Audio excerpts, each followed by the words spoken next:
네, 안녕하세요. 네, 반갑습니다. 네, 새해 복 많이 받으세요. 네. 자, 기본서는 다 받으셨죠? 네. 네, 요 책 다 가지고 계시죠? 네, 네. 자, 우리 오늘 이제 부동산 학개론 이제 1월 달부터 처음 오신 분도 있었을 것 같긴 한데, 제가 시험에 대한 내용은 설명을 생략하고요.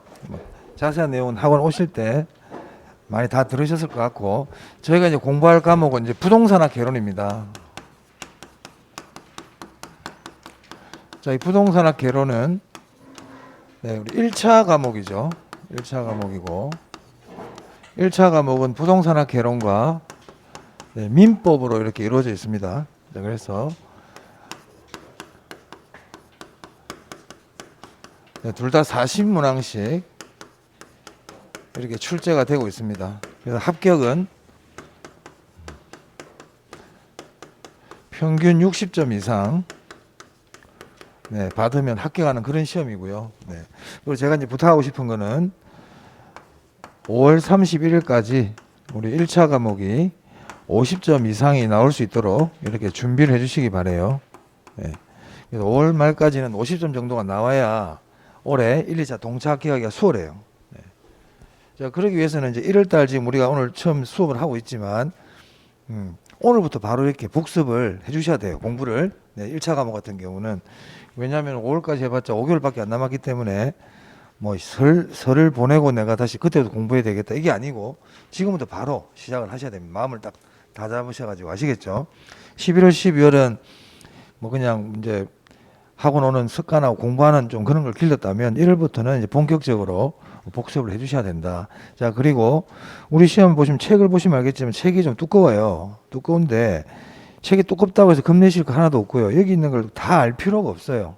그래서 제가 수업 시간에 중요하다고 체크해 드린 것만 반복해서 보시면 되겠습니다. 아시겠죠? 자, 그리고 이제 제가 부탁하고 싶은 거는 결석하지 마시고요. 결석. 네. 결석하시면 안 돼요. 하고는. 그게 첫 번째예요. 네, 결석하지 마시고. 두 번째.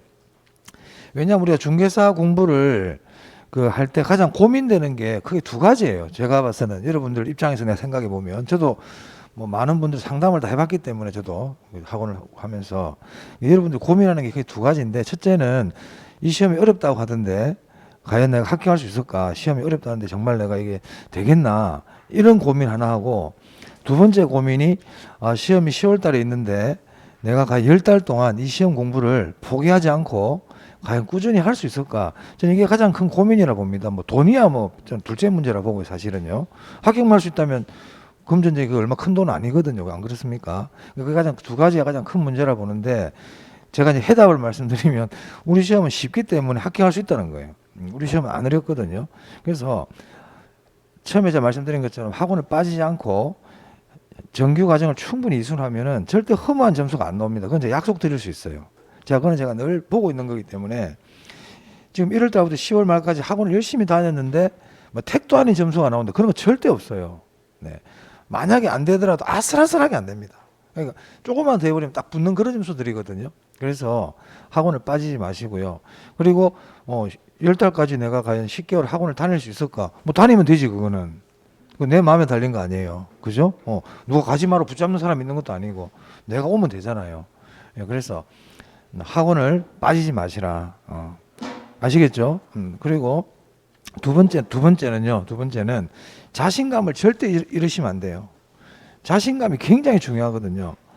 내가 이 시험을 과연 봤을 때 합격할 수 있을까? 이런 의구심은 완전 버려야 돼요. 하나라도 그런 의구심을 가지고 있으면 안 돼요. 우리 사람은 내 생각한 대로 영향을 많이 받기 때문에 내가 이 시험에 대한 자신감을 잃어버리는 순간 학습 효과 자체가 많이 떨어집니다. 그래서 나는 이 시험에서 떨어진다는 생각은 일절하면 안 됩니다. 무조건 나는 붙는다. 그게 굉장히 중요한 내용이에요. 제가 수업하기 전에 좀 잠시 하나 일화를 얘기해 드린다면 어떤 사람이 노숙자가 잘 데가 없어가지고 기차 화물칸에 자러 들어갔어요. 근데 들어가 보니까 이제 좀 밝아지니까 처음에 캄캄해서 몰랐는데 밝아지니까 보니까 이거 냉동칸이야, 냉동칸. 그래서 이 사람이 큰일 나다 싶어가지고 나오려고 그러는데 문이 잠긴 거예요. 그래서 어쩔 수 없이 거기 있다가 아침에 얼어 죽었어요. 이 사람이 얼어 죽었는데 그날 그 냉동칸은 고장이었어요. 냉동고가 작동이 안 돼. 그리고 날씨도 그렇게 추운 날씨가 아니야. 근데 이 사람 어떻게 죽었냐면 얼어 죽었다니까. 그 이 사람 밤새도록 난 얼어 죽는다 이렇게 생각하다 진짜 얼어 죽어 버렸어요. 그래서 우리 사람의 이 정신은 굉장히 중요하거든요. 내가 떨어진다 하면 당연히 떨어지는 거야. 나는 떨어질 거야 그런데 붙는 게 이상하지 않아요? 그 이상하잖아요. 그렇지 않다는 거니까. 나는 붙을 거야 그래야 붙는 거지. 난 떨어질지도 몰라 이런 생각을 하면 붙는 게 이상한 거예요. 그거는. 네. 그래서 시험 치는 그날까지 절대 난 떨어진다는 생각을 하시면 안 돼요. 저는 그걸 많이 봤습니다. 제가 예전에 저도 학원 할 때 6월 달쯤에 우리 학원에 오신 분이 계셨는데 중장비 하시는 분이었거든요. 중장비. 그래서 1차만 하라고 그랬어요. 1차만. 시간이 부족하다고. 근데 이분은 안 된대. 죽어도 합격해야 된대. 너무 강력하더라고, 의지가. 그래가지고 해보라고 그래 합격했습니다. 그분 학력도 높은 분 아니에요. 중장비 하신 분이라니, 제가 중장비 하신 분을 비하는 뜻은 아니고요. 그렇게 많은 걸 배우신 분이 아니었어요. 그런데도 이분은 꼭 자기가 중장비를 다니다 보니 부동산에 눈을 뜬 거예요, 사람이. 중장비를 하러 다니다 보니까. 그래가지고 이제 부동산을 공부하러 왔는데 6, 7, 8, 9, 10, 5개월 만에 1, 2차를 합격했단 말이에요. 근데 그분이 굉장히 의지가 강했거든요. 네. 밥 먹는 시간 아끼려고 도시락에 반찬 막 잘게 쪼개가지고 막 먹으면서 독서실에서 공부하고 그랬어요. 네. 한 5개월을. 왜 그게 가능하냐면 의지가 그걸 만들어주거든요. 절실함이. 그리고 그분은 떨어진다는 얘기하는 걸 진짜 싫어했어요. 무조건 자기는 붙는다고 내 큰 소리 치고 내 붙는다고 덩치도 이만해. 뭐 나 붙는다고 막 큰 소리 치고 다녔는데 결국은 붙었어요. 저는 그런 거를 그분뿐만 아니라 다른 분들도 많이 봤어요. 많이 봤기 때문에 절대 떨어진다는 생각을 갖지 마시기 바랍니다. 아시겠죠? 자신감이 매우 중요합니다. 이건 제가 빈말로 하는 얘기가 아닙니다. 그래서 그렇게 하시고, 자, 그러면 이제 우리가 해야 될 양이 있기 때문에 수업 시작하겠습니다. 그리고 공부에 필요한 것들은 또 제가 강의 중간중간에 또 시간 되면 한 번씩 말씀을 드리겠습니다. 자, 우리 교재 22페이지 한번 볼까요? 22페이지 보고 차례 한번 간단하게 보겠습니다. 차례 한번 봅시다. 자, 우리 교재 차례 보시면 우리 부동산학 개론은 이 책에 크게 8파트로 나눠져 있습니다. 8파트로. 자, 먼저 1편인데요. 오늘 1편 할 거예요. 1편이 부동산학 총론이야. 이 총론은 한 2문제에서 한 3문제 출제가 됩니다. 작년 32회 같은 경우는 여기서 3문제가 출제가 됐습니다. 자, 그리고 2편부터 7편까지가 강론이에요. 여기서는 30문제에서 한 31문제 정도 출제가 되고 8편 감정평가에서 7문제 이렇게 출제됩니다. 자, 그래서 오늘은 총론 하겠습니다. 총론. 네. 자, 그러면 책을 한번 펴볼까요? 자, 22페이지입니다.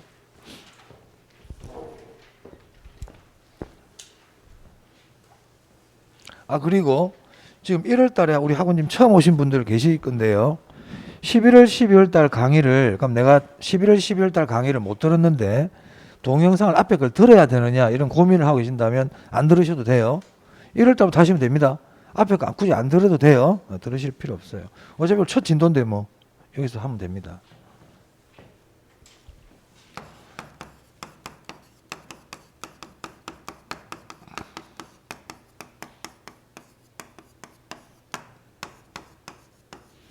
자, 거기 보시면요.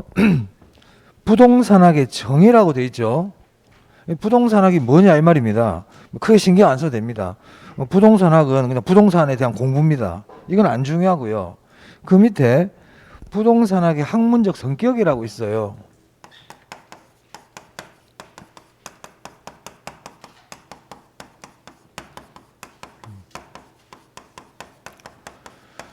자, 여기는 이렇게 제목 자체를 이렇게 네모를 하세요. 자, 이 네모는요. 자, 네모는 색깔 있는 걸로 해주세요. 가능하면 오늘은 준비가 안 되셨다 그러면 네, 핑크색 형광펜 추천드립니다. 핑크색 형광펜. 네, 눈에 확 들어오라 이 뜻입니다. 제 말이. 제목이 눈에 확 들어와야 돼요. 자, 그리고 앞으로 제가 줄을 치세요 이렇게 말하는 부분들이 나오거든요. 그때는 이거 말고 다른 걸로 줄을 치세요. 아시겠죠? 다른 색깔로 볼펜도 괜찮고요. 네. 똑같은 색깔로 줄을 치지 말라는 겁니다. 그래서 우리 공부도 일종의 테크닉이거든. 기술이기 때문에 그렇게 해주시기 바랍니다. 그리고 제가 말씀드리지 않는데 함부로 막 줄 치지 마세요. 아시겠죠? 책에 줄 너무 많으면 안 돼. 1, 2월 달에 칠 줄이 있고 3, 4월 달에 칠 줄이 따로 있어요. 그러니까 제가 말씀 안 드리는 데는 줄 막 치지 마세요. 네, 책에다. 그리고 복습은 이 책으로 끝낸다. 다른 책 필요 없어. 이 책이 우리 4월 달까지 이 책하고 수업 시간에 여러분들이 필기한 거하고 딱 2개 가지고 공부하는 거예요. 다른 책 보는 거 아니에요. 네, 이것만 가지고 계속 보는 거야. 우리 시험은 책 한 권을 5번 보는 게 나아. 책 5권 보는 것보다. 책 5권을 보려고 그러지 말고 한 권을 5번 보는 겁니다. 아시겠어요? 우리 시험 그렇게 공부하면 돼. 자, 그럼 부동산학의 학문적 성격인데, 자, 첫 번째 보세요. 부동산학은 종합과학입니다. 종합과학 줄칩니다.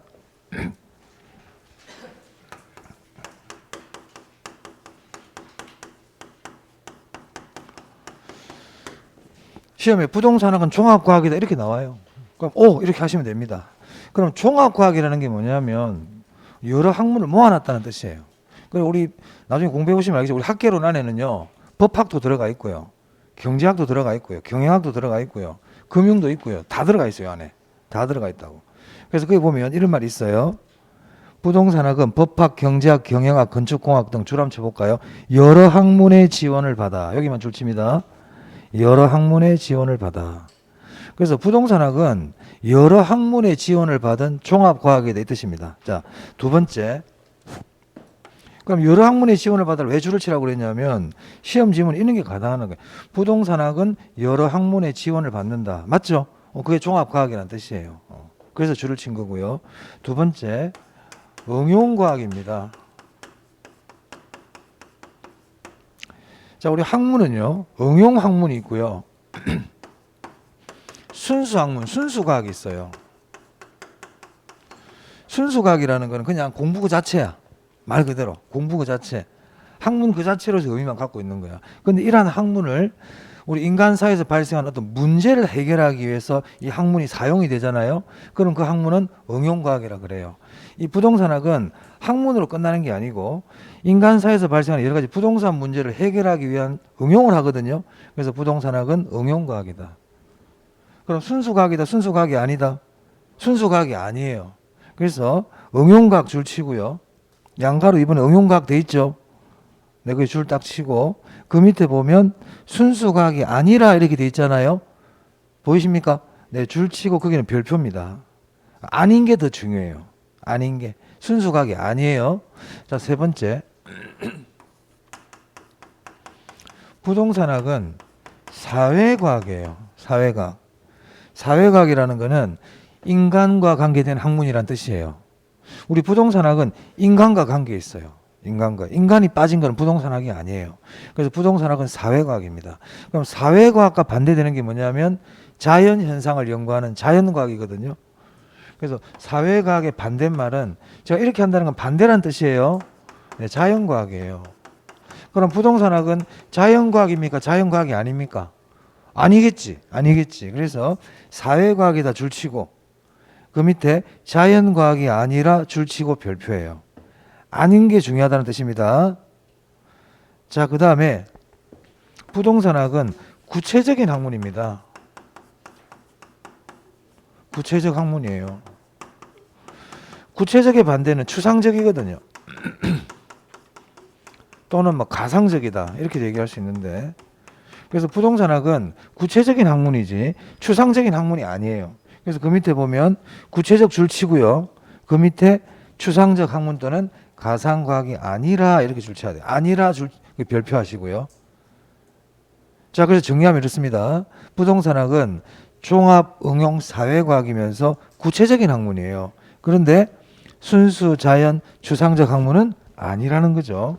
그래서 이 아니라는 걸 특히 잘 알아둔다. 이거 아니다 이거. 부동산은 이게 아닙니다. 기억해 주시기 바랍니다. 자, 그 다음 두 번째.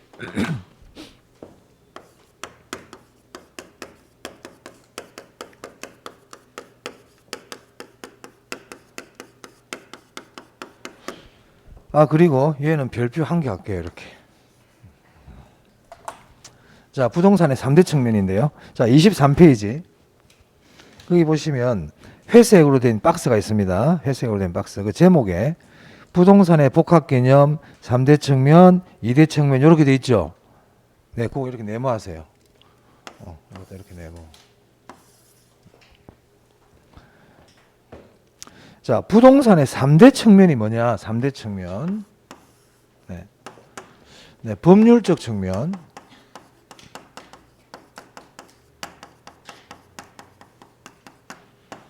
경제적 측면. 기술적 측면.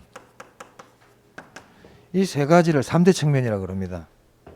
자, 부동산의 3대 측면이라는 건 뭐냐면요. 자, 우리 사람도 어떤 인간이 있을 때 이 사람이 어떤 사람입니까? 이렇게 평가를 할 때 하나의 관점으로 이 사람을 평가할 수가 없어요. 예를 들면 외모를 가지고도 이 사람을 볼 수도 있고, 이 사람의 경제 능력을 가지고도 이 사람을 평가할 수 있고, 이 사람의 배경, 집안, 학벌 이런 걸 가지고도 이 사람을 평가할 수가 있잖아요. 안 그래요? 그러니까 어떤 사람을 평가할 때도 하나의 관점에서만 평가하는 게 아니고 여러 가지 관점에서 평가를 하듯이 부동산도 마찬가지로 하나의 관점에서만 보는 게 아니고 여러 관점에서 부동산을 볼 수 있다는 거예요. 근데 그 중에 대표적인 게 세 가지 관점이 있다. 그게 3대 측면입니다. 법률적, 경제적, 기술적. 아시겠죠? 그러니까 우리 시험에서 부동산의 3대 측면이 뭡니까? 이런 건 안 물어봐요. 안 물어보지만 이걸 알아야 공부를 할 수 있어요. 이런 말들이 계속 나오기 때문에. 자, 그래서 부동산의 3대 측면 뭐라고요? 법률적, 경제적, 기술적. 네. 이 기술적 측면은 물리적 측면이라고도 그래요. 물리적 측면. 그럼 이 기술적 측면이라는 건 뭐냐면 부동산을 형태를 가지고 보는 거예요. 형태. 이 형태가 있어, 얘는. 예를 들어서 건물을 봤을 때, 아, 저거는 5층 빨간색 벽돌 건물이구나. 외형을 보고 얘기하잖아요. 이런 게 유형적인 측면이에요. 아, 저 건물은 첨단 건축 공법으로 만든 건물이네. 이 유형적인 기술적 측면이 말입니다. 기술적 측면 뭔지 이해되세요? 그게 기술적 측면이에요. 유형이라고. 그러면 이 둘은 형태 가지고 얘기하는 게 아니에요. 무형이야, 무형. 그럼 부동산을 이렇게 유형과 무형으로 나누잖아요. 그럼 이건 2대 측면이 되는 거예요. 2대 측면. 그럼 우리는 어떤 걸 알아야 되느냐? 3대 측면, 법률적, 경제적, 기술적. 그리고 2대 측면은 무형과 유형인데 기술적 측면은 유형이라는 걸 좀 알아둬야 됩니다. 기술적 측면은 유형입니다. 유형. 이 둘은 무형. 됐어요. 이 정도 아시면 돼요. 자, 넘기겠습니다. 나머지 제가 말씀 안 드린 건 안 봐도 됩니다. 자, 넘깁니다.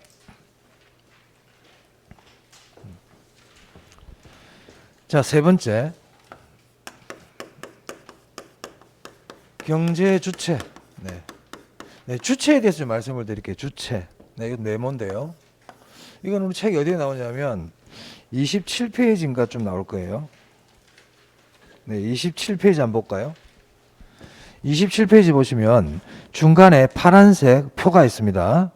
그 파란색 표에 부동산 활동의 두 번째 보면 활동 주체라고 보이세요? 네, 거기 제가 지금 할 거예요. 그러니까 경제 주체, 활동 주체, 개발 주체 다 괜찮아. 그러니까 주체에 대해서 보겠다는 거예요. 주체. 주체라는 건 뭐냐면 어떤 행동을 하는 주인공을 얘기해요. 주인공. 그게 주체예요. 그럼 이 경제 주체는 크게 둘로 나눌 수가 있다. 공적 주체와 사적 주체로 나눌 수 있어요. 이 공적 주체를 공공부문이라고도 그래요. 공공부문. 사적 주체는 민간부문이라고도 그럽니다. 그럼 공적 주체는 누가 있냐면 정부가 공적 주체라는 거는 뭐 아시겠죠? 그렇죠. 정부 공적 주체입니다.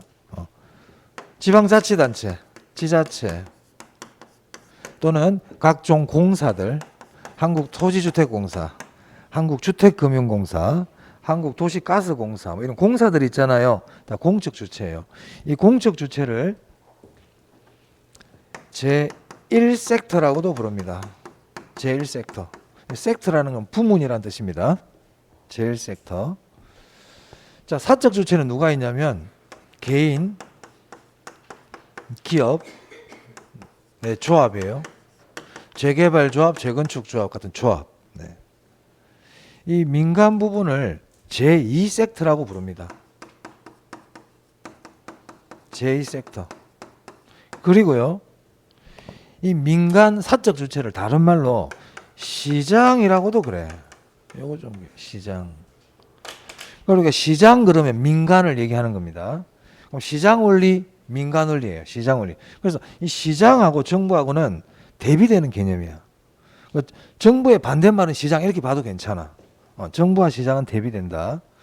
자, 그 다음에 이 공공과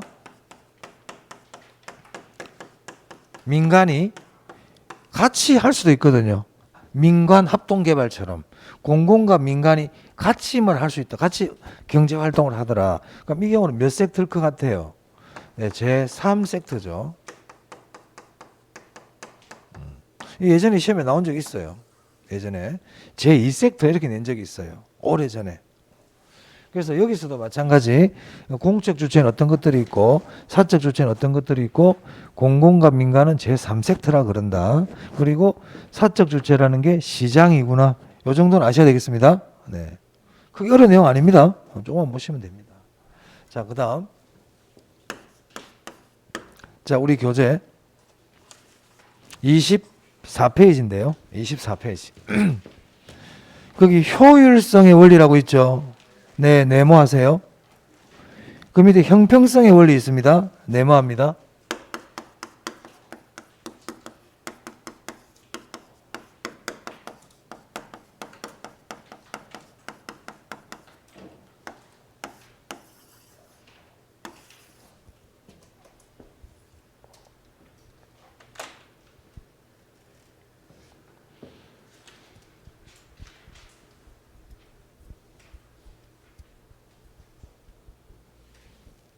자, 먼저 효율성 한번 보도록 할게요.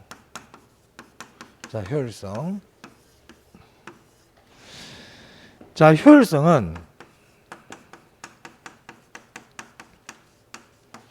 한정된 자원의 이용과 관계에 있어요. 한정된 자원의 이용. 저 효율성은 이 이용과 관계가 있다. 이용. 한정됐다는 것은 부족하다는 뜻이거든요. 그러니까 부족한 자원을 어떻게 이용할까? 이게 효율성이에요. 즉 효율성은 자원이 부족하고 한정됐기 때문에 많이 사용할 수가 없어요. 투입은 많이 할 수가 없다고. 투입은. 하지만 투입은 작게 했지만 결과는 최대의 결과가 나올 수 있도록 이용해라. 이게 효율성이야. 이 방법을 찾아가는 게 효율성이라고.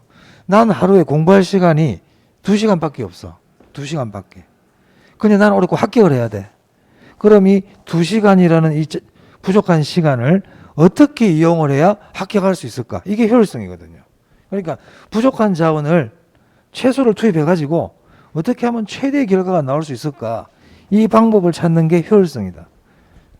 그럼 보세요. 투입은 조금만 하고 결과는 최대가 나오면 이윤이 어떻게 되겠어요? 극대화 되겠죠. 맞습니까? 이걸 이렇게 얘기할 수 있단 말이에요. 최소 비용 최대 수익 이 얘기거든요. 이게 비용은 조금만 쓰고 수익은 최대로 해라. 이거 똑같은 얘기란 말이야 이게. 그래 이윤이 극대화 되겠죠. 이 이윤 극대화를 우리가 다른 말로 경제 원리라 그래요. 그러니까 효율성은 경제 원리야. 효율성이. 이걸 시장 원리라고도 그래. 이게 다 같은 말이에요. 이거 다 같은 말.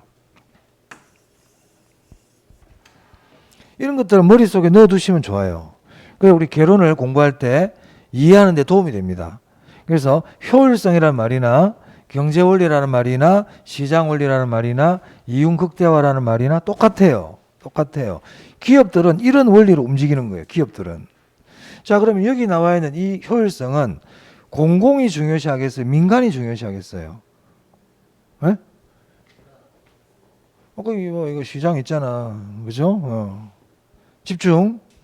자, 그럼 이걸 누가 더 중요시한다? 민간이. 민간 부문이 더 중요시합니다. 무슨 말이냐면 지금 제가 좀 있으면 형평성도 할 거거든요. 형평성. 그러니까 민간은 효율성을 중요시한다, 형평성을 중요시한다. 효율성을 더 중요시한다고요. 자, 그럼 책을 한번 볼게요. 책에. 자, 거기 24페이지입니다. 효율성의 원리. 자, 동그라미 1번에 효율성의 원리는 줄치고요.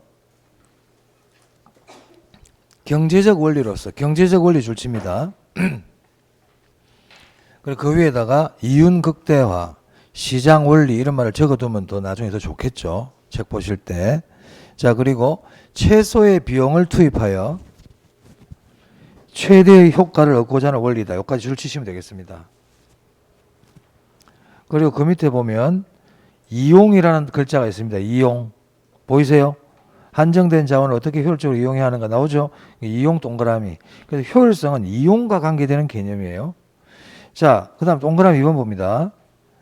줄치겠습니다. 민간 부문에서는, 민간이라는 것은 사적 주체라고 그래도 됩니다. 민간 부분에서는 형평성보다 효율성의 이념이 더 중시된다. 줄치고요. 거기는 별표 하세요. 하나. 네, 시험에 한 번 전에 나온 적이 있어요. 그래서 민간은 효율성을 더 중요시한다. 자, 그 다음에 형평성입니다. 자, 형평성의 원리 그 옆에다가 분배 이렇게 적어주세요. 분배. 이 형평성은 분배와 관계에 있어요. 분배. 그럼 여기서 분배라는 거는 똑같이 나눠주자는 게 아닙니다. 똑같이 나눠주자고 하는 거는 공산주의가 하는 얘기야. 공산주의. 여기까지 보면 민노총 사람들이 재벌들의 곳간을 틀자 그러는데 그거 아니란 말이에요. 그거 형평성 아니야. 똑같이 나눠가자는 게 아니란 말이에요. 그럼 형평성은 뭐냐? 경제적 약자, 저소득층들을 도와주자는 거예요. 그러니까 민노총에도 저소득층 아니거든, 걔들이. 그러니까 안 맞단 말이야, 주장 자체가. 이거 배우면 딱 알 수 있어. 공부를 하다 보면. 자, 그래서 이 형평성은 저소득층, 경제적 약자, 이런 사람들을 배려하는 거예요. 왜냐하면 이 사회가요, 효율성을 위주로 돌아가잖아요. 최소를 투입해가지고 최대의 결과를 얻고자 하면은 누구만 대우를 받냐면 능력 있는 사람만 대우받을 수 있어요. 사람들이 10명이 있는데 이 10명이라는 사람을 가지고 뭔가를 만들 때 능력 없는 사람 데려갈 수가 없는 거야. 왜? 월급을 다 줄 수가 없어. 월급을. 그러니까 잘하는 사람만 딱 데리고 갈 수밖에. 이게 효율성이란 말이에요. 그렇게 해가지고 최대의 결과가 나오도록 하는 게 효율성이거든. 그러면 탈락자가 나오잖아요. 약자들. 그죠? 그럼 그 사람들 어떻게 하겠냐는 거야. 그러니까 그 사람들도 좀 돈 많이 버는 고소득자들이 그 사람들도 좀 챙겨줘라. 이게 형평성입니다. 그래서 이 형평성은 민간이 중요시할까요? 공공이 중요시할까요? 이건 정부가 신경을 쓴단 말이에요. 정부가. 이 민간은요, 민간은 이윤을 추구하는 집단이고요. 공공은요, 이윤을 추구하는 집단이 아니에요. 공공은. 정부가 이윤을 추구한다. 이게 잘못된 거예요. 정부는 이윤 극대화를 추구하는 집단이 아니야. 이윤을 포기해서도 안 되겠지만 이윤을 우선적으로 추구하는 게 아닙니다. 공공은. 그래서 이 형평성은 누가 중요시한다? 공공이 더 중요시해요.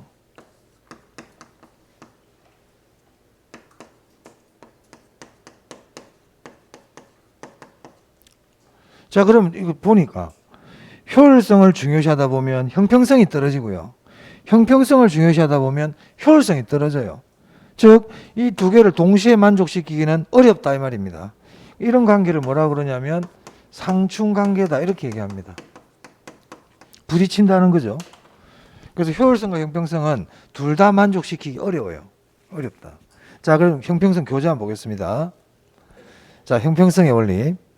자, 거기 보면 동그라미 1번에 경제적 약자 이런 말이 보이시죠? 네, 저소득층 그래도 괜찮아요. 그리고 그 밑에 보니까 그 끄트머리 보니까 분배라는 말 보입니까? 네, 그러니까 경제적 약자에게도 골고루 분배해줘라 이 뜻이거든요. 그 앞에 골고루란 말이 있죠. 똑같이가 아니고요. 골고루야, 골고루. 그 사람들에게도 나눠줘라. 시험에 이런 것까지 디테일하게 물어보지 않아. 우리는 경제학 전공을 하는 사람들이 아니기 때문에 경제학 원론이라든지 이런 시험에서 물어볼 수 있어요. 근데 우리 중개사는 그 정도까지는 아니기 때문에 아, 형평성은 저소득 정도를 배려하라는 거구나 이렇게 생각하시면 됩니다. 자, 그리고 그 밑에 동그라미 이번에 볼게요. 줄칩니다. 공공 부문에서는 효율성보다 형평성의 이념이 더 중시된다. 여기까지 딱 줄치시면 되겠네요. 됐어요? 네. 그 정도 보시면 되겠습니다. 효율성과 형평성. 자, 그 다음에 25페이지. 부동산에게 접근 방법 나옵니다. 보이시죠? 네, 네모. 부동산에게 접근 방법. 이 접근 방법이 뭐냐면 연구 방법이에요. 접근 방법이라는 뜻이 연구 방법이야. 그러니까 부동산학의 연구 방법 이 말이에요. 그럼 부동산학의 연구 방법은 매우 많아요. 학자들마다 연구 방법이 다 있기 때문에. 그래서 우리 책에 보면 6가지가 나옵니다. 6가지가. 6가지 다 몰라도 되고요. 자, 3번에 종합식 접근법 보이세요? 네, 거기 네모하세요. 네모하고 걔는 별표입니다. 자, 그리고 5번에 의사결정 접근법 보입니까? 네, 거기도 네모하고 별표입니다. 자, 그래서 부동산에게 접근 방법 딱 나오면 종합식 접근법, 의사결정 접근법 이 두 개가 아셔야 돼요. 부동산에게 접근 방법 딱 나오면 종합식 접근법, 의사결정 접근법. 자, 그러면 종합식 접근법이 뭔가 볼게요. 자, 접근법이라는 건 어차피 연구 방법이니까 그 앞에 종합이라는 말이 포인트네요. 종합식이라는 말 안에 무슨 의미가 들어있겠다, 그죠? 그럼 여기서 종합이라는 거는 하나만 고려하겠다는 게 아니고 여러 개를 고려하겠다는 뜻 아닙니까? 뭘 종합적으로 보겠다는 거잖아요. 그 뭐를 종합적으로 보느냐? 이 3대 측면을 고려하겠다는 겁니다. 3대 측면. 그래서 종합식 접근법은 3대 측면을 모두 고려한 접근법이야. 3대 측면을 모두 고려한 접근법이라고. 그럼 3대 측면이 뭐라고 그랬어요? 법률적, 경제적, 기술적. 그래서 셋째 줄 보세요. 법률적, 경제적, 기술적 측면 보이세요? 줄 치세요. 우리 나중에 공부하겠지만 이렇게 법률적, 경제적, 기술적 세 가지 측면을 모두 고려하는 것을 복합 개념이라 그래요. 그 옆에 복합 개념이라고도 있죠. 그래서 복합 개념 줄 치시고요. 그래서 법률적, 경제적, 기술적 줄 치고 위에 별표. 복합 개념 줄 치고 별표. 이렇게. 그래서 시험에 종합식 접근법 이런 말이 나오잖아. 그러면 법률적, 경제적, 기술적 측면을 모두 고려한 복합 개념이다. 이렇게 하시면 됩니다. 자, 옆에 오른쪽에 기출이 있죠. 보이세요? 한번 제가 읽어볼게요. 이거를. 자, 제가 이걸 왜 읽냐면은 문제 푸는 요령을 한번 보겠습니다. 자, 부동산학의 접근 방법 중 이렇게 나왔어요. 제가 일단 다 읽고 한번 설명해 볼게요. 부동산학의 접근 방법 중 종합식 접근 방법은 부동산을 기술적, 경제적, 법률적 측면 등의 복합 개념으로 이해하여 이를 종합해서 이론을 구축하는 접근 방법이다. 일단 맞는 지문 같네요. 그죠? 조금 전에 했으니까 쉽게 알 수 있죠.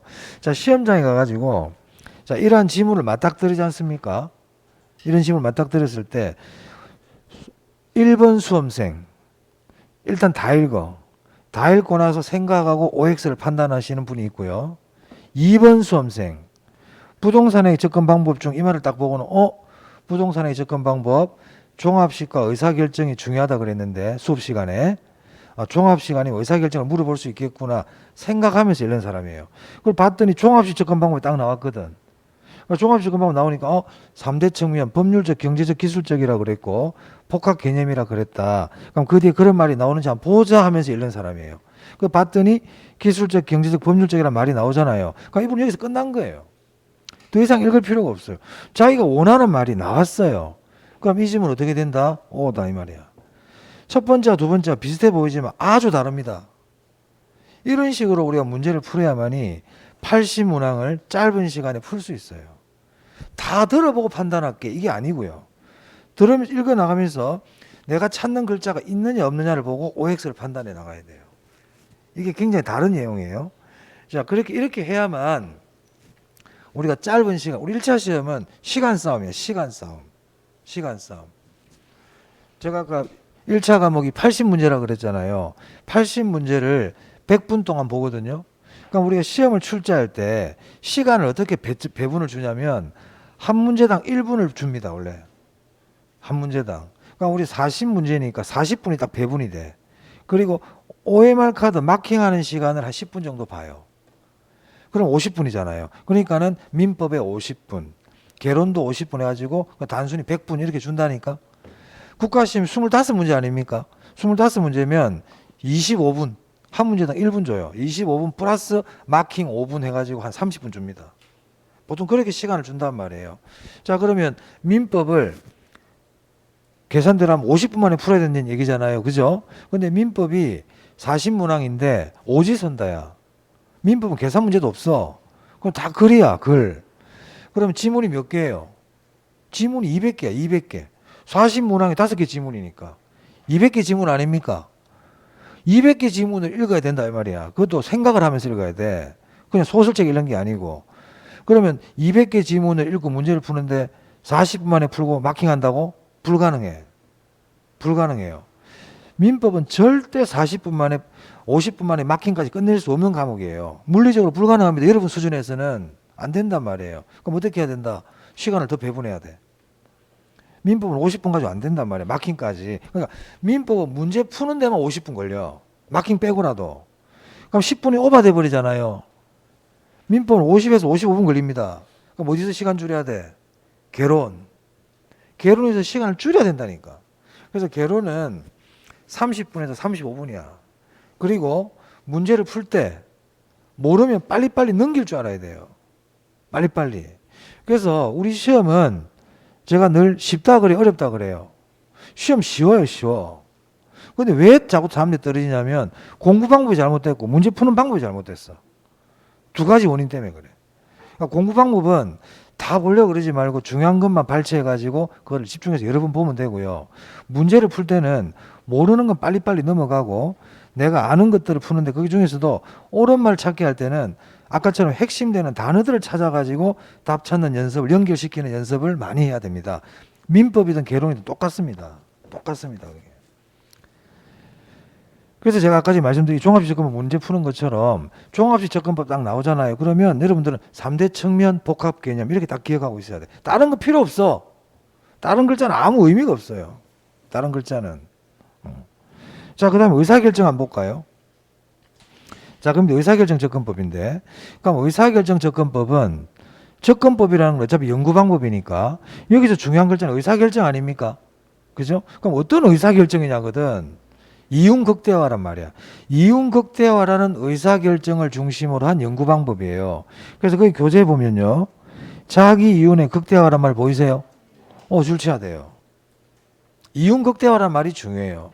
그러니까 의사결정 접근법에서는 이윤극대화라는 말을 딱 기억해놔야 돼요. 이 말 나오면 의사결정 접근법이야. 그런데 한번 시험장 가면 인간은 합리적인 존재임 이 말도 나올 거예요. 왜냐?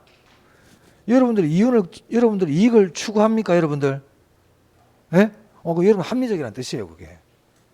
인간이 자기 이익을 추구할 줄 안다는 뜻은 합리적이라는 뜻이거든요.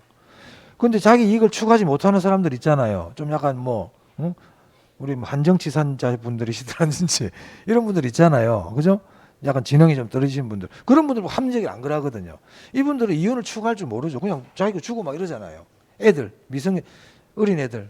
그런 애들이 이윤 추구할 줄 모르잖아. 그럼 합리적이라 얘기 안 한단 말이야. 그래서 이윤을 추구할 수 있다는 것은 합리적이라는 뜻이기 때문에 나중에 여러분 공부하다 보면 알겠지만 인간은 합리적 존재 이것만 딱 놔도 의사결정 접근법입니다. 원래. 그 말만 나와도 원래는. 근데 그 말보다도 뭐가 더 중요하다? 이윤극대화. 자, 그럼 오른쪽에 기출 한번 더 볼까요? 기출이 보면 이렇게 되어 있네요. 한번 읽어볼게요. 부동산회계 접근 방법 중 의사결정 접근 방법 이렇게 딱 나왔잖아요. 그럼 뒤에 무슨 말이 나와야 돼? 이윤극대화. 이윤극대화라는 말이 있으면 맞고 없으면 틀린 지문이야. 이윤극대화라는 말 있나요? 있죠. 그럼 오해요. 근데 시험에 이렇게 안 내고 만약에 종합식 접근 방법은 해놓고는 이윤극대화 나오잖아? 그럼 X인 거야. 안 맞단 말이야 이게. 그렇게 문제 풀어야 돼요.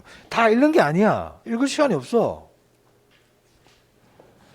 자, 그래서 종합식 접근법, 법률적, 경제적, 기술적 측면을 모두 고려한 복합 개념식 접근법, 의사결정 접근법, 이윤극대화 이렇게 하시면 되겠습니다. 다른 거는 필요 없습니다. 그럼 질문 하나 해볼까요? 질문을. 그러면 의사결정 접근법은 정부와 같은 공공이 중심이 된 연구 방법일까요? 민간 중심의 연구 방법일까요? 그래, 아까 이윤국 대화. 내가 그래서 이게 기억해두라는 거야. 이거를 알면은 그냥 저절로 알 수 있어. 그래서 의사결정 접근법은 민간에서 주로 하는 연구 방법이에요. 그렇죠? 그렇잖아요. 책이 있지만 줄 안 쳐도 된다는 거야. 책이 있지만. 줄 칠 필요도 없고. 그건 지엽적인 부분이야. 자, 이제 27페이지입니다. 27페이지. 자, 27페이지 보시면 그 하단에, 맨 하단 부분에 부동산학의 연구 분야라고 있어요. 자, 거기 보면 연구 분야가 결정 분야가 있고, 결정 지원 분야가 있고, 기초 분야가 있는데, 다른 건 필요 없고요. 결정 분야 줄 칩니다. 이 결정 분야라는 게 일종의 의사결정이거든요. 그 밑에 투자, 금융, 개발, 정책, 좀 굵은 글씨로 돼 있네, 또 안 그래도. 투금 개정입니다. 이 네 개는 의사결정과 관계되는 부분이에요. 의사결정 분야야.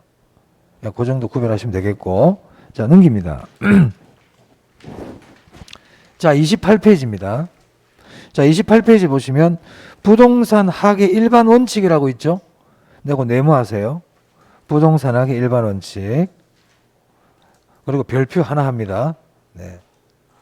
자, 부동산 학의 일반 원칙은 네 가지가 있어요. 자, 줄 칠게요. 능률성, 안전성, 그리고 우리 지금 경제성이 먼저 나오네. 경제성, 공정성. 이렇게 제목만 줄을 칩니다. 외우셔야 됩니다, 이거. 그래서 이거는 능안 공경 이렇게 외우세요. 노인 공경이 아니고 능안 공경. 앞글자. 시험에 다음 중 부동산학의 일반 원칙이 아닌 것은 이렇게 낼 수 있어요. 그러면 4개 내고 딴 거 하나 안 맞는 게 들어올 수 있기 때문에 잘 기억해 두시기 바랍니다. 자, 그 다음에 능률성의 원칙에 제가 밑에 한번 읽어볼게요. 자, 능률성의 원칙 밑에 보면 이렇게 되어 있어요. 소유활동의 능률화를 위해서는 최유효 이용의 원칙을, 거래활동에 있어서의 능률성은 거래질서 확립의 원칙을, 이런 말들이 있죠. 예, 거기에 최유효 이용의 원칙 줄 치세요. 최유효 이용.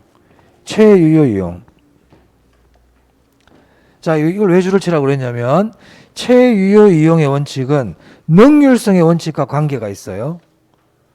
최유효 이용의 원칙 어디와 관계 있다고? 만약 시험 질문에 안전성의 원칙은 최유효 이용을 지도 원리로 삼는다. O입니까? X입니까? X다. 그래서 능률성의 원칙이 최유효 이용을 지도 원리로 삼아요. 그러니까 지도 원리 이런 거 신경 쓰지 말고 능률성하고 최유효 이용이 관계 있다. 이렇게 연결하시면 됩니다. 됐죠? 네, 그 정도 보시면 되겠어요. 나머지는 크게 신경 안 쓰셔도 돼요. 자, 그 다음 부동산 활동의 속성은 넘어갑니다. 책은 잘 안 내고 있고요. 나중에 한번 볼게요. 자, 이제 32페이지입니다.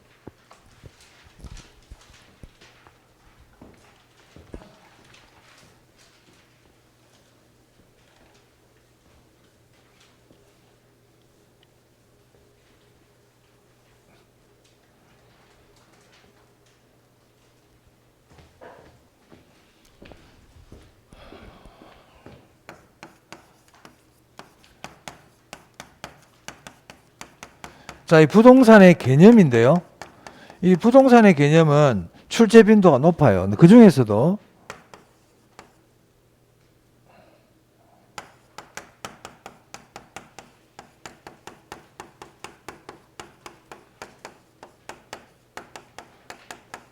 자, 거기 복합 개념의 부동산이라고 있죠. 네, 이거 네모합니다. 자, 여기는 네모하고요. 별표를 2개 하세요. 네. 1교시 수업 내용 중에서 제일 중요합니다, 얘가. 1교시 수업 내용 중에가 제일 중요하다. 그럼 복합 개념이 뭐냐? 자, 우리 조금 전에 3대 측면이 있었잖아요.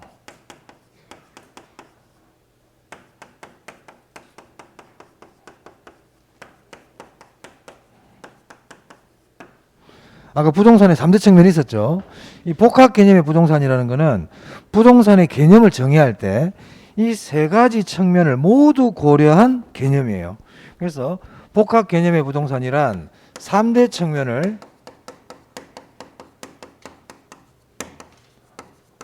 모두 고려한 부동산의 개념입니다.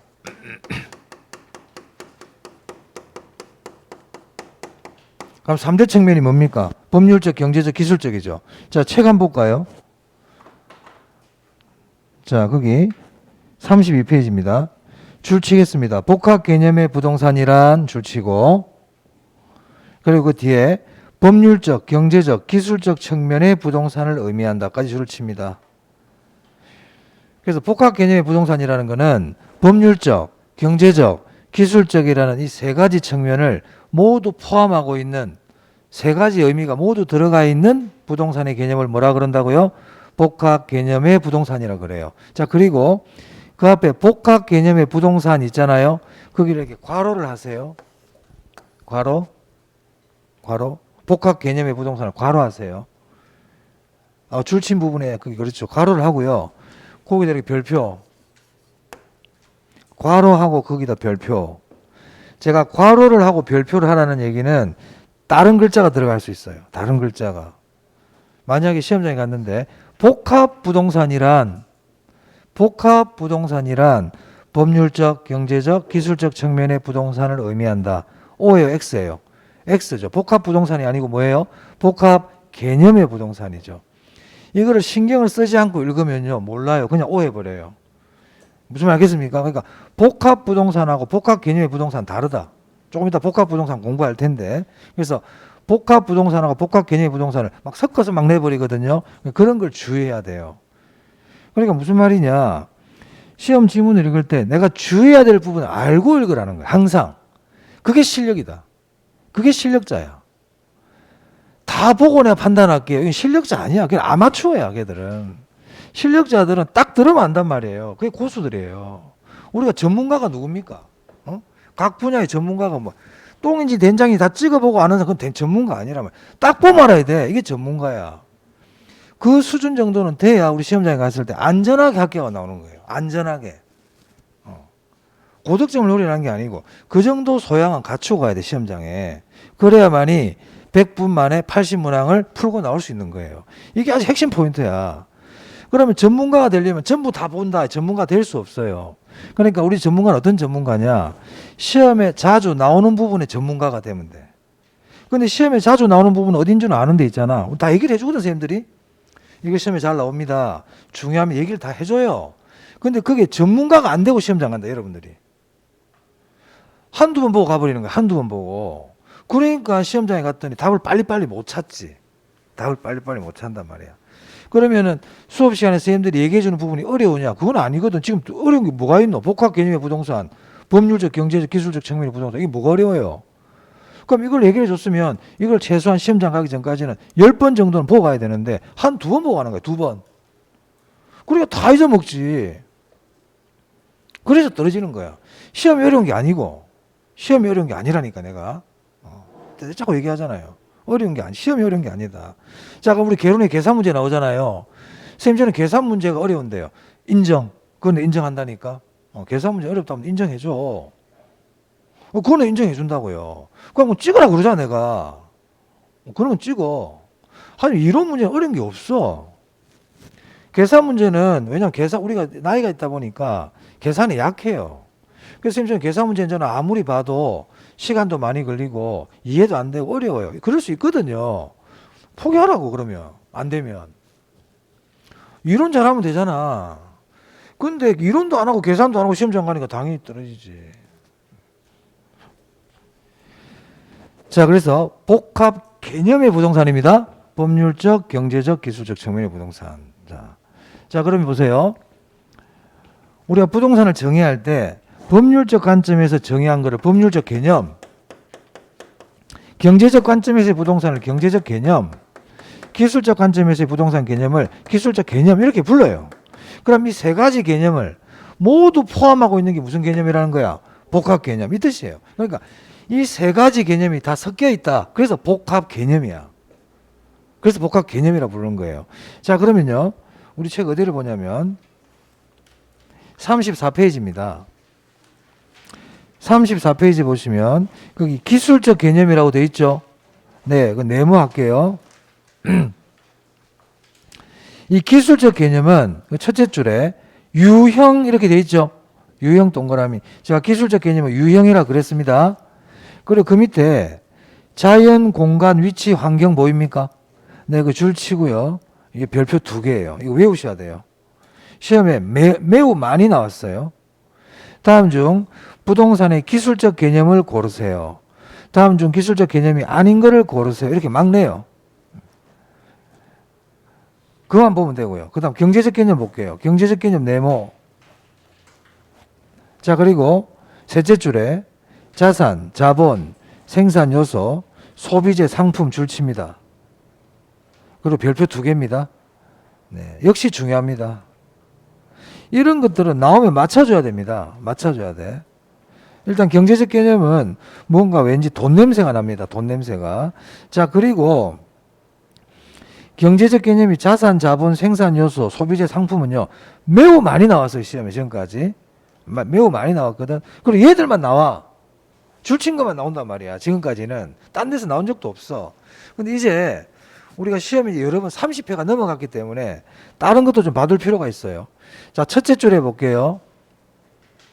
생산이란 말 보이세요? 네, 생산 동그라미. 분배, 소비, 투자, 그리고 다 밑에 줄에 가격, 수익 다 동그라미 하세요. 이런 말들 나와도 경제적 개념이에요. 만약에 부동산을 투자의 대상으로 본다. 경제적 개념입니다. 부동산을 생산의 대상으로 본다. 경제적 개념이에요. 아시겠죠? 이 건물은 50억짜리야. 경제적 개념이에요. 가격으로 표시되는 거 경제적 개념이에요. 이 부동산에서는 한 달에 1,000만 원의 수익을 얻을 수 있다. 경제적 개념입니다. 그래서 생산, 소비, 분배, 투자, 수익, 가격 이런 말이 나와도 아 경제적 개념이구나. 이렇게 보시고요. 자, 그 다음에 왼쪽 여백의 맨 밑에 기출 보이세요? 자, 그게 한번 볼게요. 자, 토지는 줄칩니다. 그리고 그 다음 줄에 생산 요소 줄치고요. 그리고 그 밑에 소비재로서 사용될 수 있다 줄치세요. 그럼 이 말은 줄친 걸 읽어보면 이런 뜻이죠. 토지는 생산 요소, 소비재로서 사용될 수 있다 이 얘기잖아요. 그럼 토지는 생산 요소일 뿐만 아니라 소비재이기도 하다 이 말이네. 둘 다다란 뜻이잖아요. 맞습니까? 네, 기억합니다. 시험에 이렇게 나온 적이 있어요. 토지는 생산 요소이지만 소비재는 아니다 이렇게 나온 적이 있어요. O입니까? X입니까? X죠. 둘 다라고요. 둘 다다. 그러면 토지를 생산 요소, 소비재로 본다는 것은 무슨 개념입니까? 경제적 개념. 자, 그러면 이제 생산 요소가 뭐야? 뭐 이럴까봐. 자, 생산 요소가 뭔지 한번 볼게요.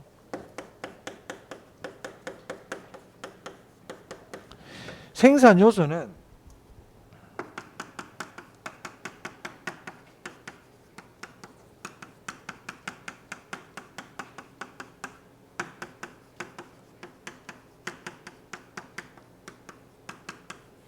생산물을 만드는데 필요한 요소예요. 이걸 생산 요소라 그래. 그럼 생산물을 만들 때 뭐가 필요하냐면 토지 있어야 돼. 토지. 토지가 있어야만 뭘 만들 거 아니에요. 공장을 지으려고 해도 토지가 있어야 되고 농사를 지으려고 해도 토지가 있어야 되죠. 그러니까 토지는 매우 기본적인 생산 요소입니다. 또 뭐가 있어야 되겠어요? 사람의 노동이 들어가야 돼. 노동이. 선생님 요즘은 기계가 다 하는데요. 기계 만들려면 돈이 있어야 돼. 자본이야. 기계는 자본을 의미해요. 그리고 기계 같은 거 자본제 이렇게 얘기한단 말이에요. 그래서 생산 요소는 크게 토지, 노동, 자본입니다. 그럼 토지는 당연히 생산 요소거든요. 그럼 소비재는 뭐냐? 시험에서 소비재가 뭡니까? 이런 거 안 물어봐요. 여러분 이해를 돕기 위해서 설명드리는 거야. 소비재는 소비의 대상이 되는 거예요. 그럼 분필 소비재입니다, 이거. 분필 소비재입니다. 그럼 토지가 소비재냐 이 말이야. 토지 소비재야. 자, 여기도 나와 있지만 공원이 잘 조성이 돼 있어. 그리고 공원에 흙으로 멋지게 잘 돼 있는 거야. 아스팔트만 밟던 사람들이 그 공원에 가가지고 그 토지의 흙을 밟았더니 힐링이 돼. 그럼 그때 그 토지는 생산 요소로 역할하는 게 아니고 소비재로서 역할을 하고 있는 거예요. 그래서 결론적으로 토지는 생산 요소이면서 소비재다. 이렇게 얘기하는 겁니다. 아시겠죠? 생산 요소가 뭐고 소비재가 뭔지 그런 거 몰라도 돼요. 그럼 여러분 제가 이해를 돕기 위해서 설명드릴게요. 이런 걸 외우려고 그러지 말란 말이에요. 이런 거를. 이런 걸 신경 안 써도 돼. 안 중요하다고. 자, 그래서 기술적 개념과 경제적 개념까지 봤고요. 이 법률적 개념은 10분만 쉬었다 하겠습니다.